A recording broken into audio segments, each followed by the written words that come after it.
मैं डॉक्टर रेखा जोशी नितिन संस्कृत क्लासेस में आपका हार्दिक अभिनंदन करती हूँ।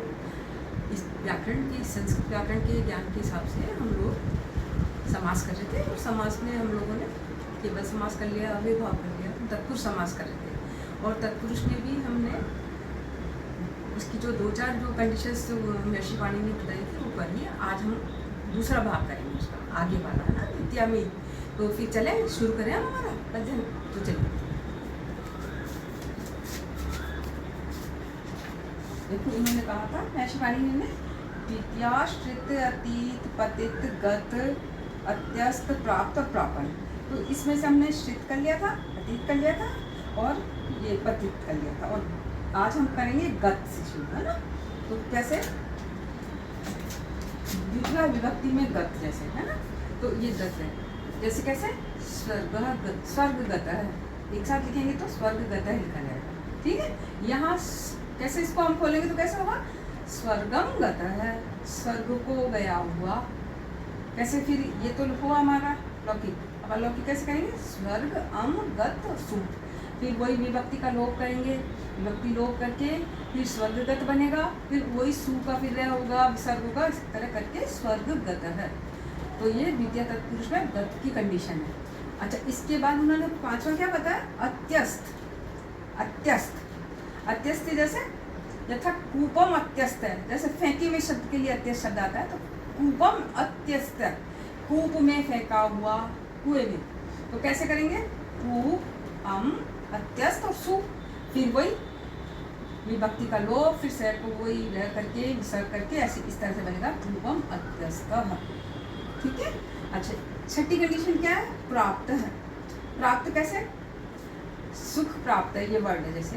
तो सुख प्राप्त को हम खोलेंगे तो कैसे बनेगा, सुखम प्राप्त है, सुख को प्राप्त हुआ, फिर वही सुख अम प्राप्त सु, इस तरह से करके विभक्ति लोप करके सुख प्राप्त है शब्द बनेगा। अच्छा, सातवीं कंडीशन क्या बताई, आपन, आपन्न, है ना। आपन्न कैसे, आपन का है इसमें पड़ा हुआ जैसे शब्द होता है ना आपन। तो कैसे, संकटापन्न है, संकट में पड़ा हुआ, फिर वही संकट हम आपन और सु और जोड़ेंगे तो वही संकटापन सु, फिर को रह को फिर वही विसर्ग के संकटापन्न शब्द बनेगा। ये हुआ द्वितीय तत्पुरुष के हिसाब से जो उन्होंने बताई थी कंडीशंस, वो सब आगे इसमें देखिए। श्रित अतीत पतित गत अत्यस्त प्राप्त और प्रापण, ये हुआ द्वितीय तत्पुरुष, है ना। आज द्वितीय तत्पुरुष का था। आज अब तृतीय तत्पुरुष में क्या बताया उन्होंने, तृतीय तत्पुरुष में कह रहे हैं तृतीया तत्कृतार्थेन गुणवचनेन। तृतीया कहाँ लगेगी, देखिए तृतीया का सुबंत, तृतीयांत सुबंत का उसके द्वारा किए गए गुणवाची प्रातिपदिक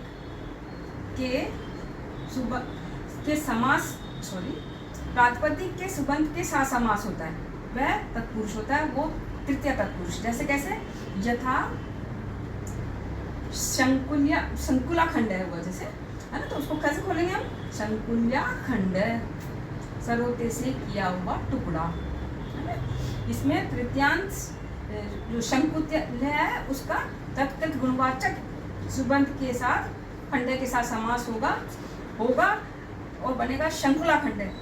लेकिन ये कह रहा है कि पर गुणवाचक प्रातिपदिक का गुण तृतीयांत होना चाहिए, अगर तृतीयांत नहीं है तो वो समास तत्पुरुष नहीं होगा। अब कल हम इसी के हिसाब से आपको बताएंगे तत्कृत अर्थेन और गुणवचनेन के हिसाब से तृतीय तत्पुरुष हम लोग कैसे करेंगे और फिर उसको कैसे जोड़ेंगे। आज के लिए इतना काफ़ी, नमस्कार।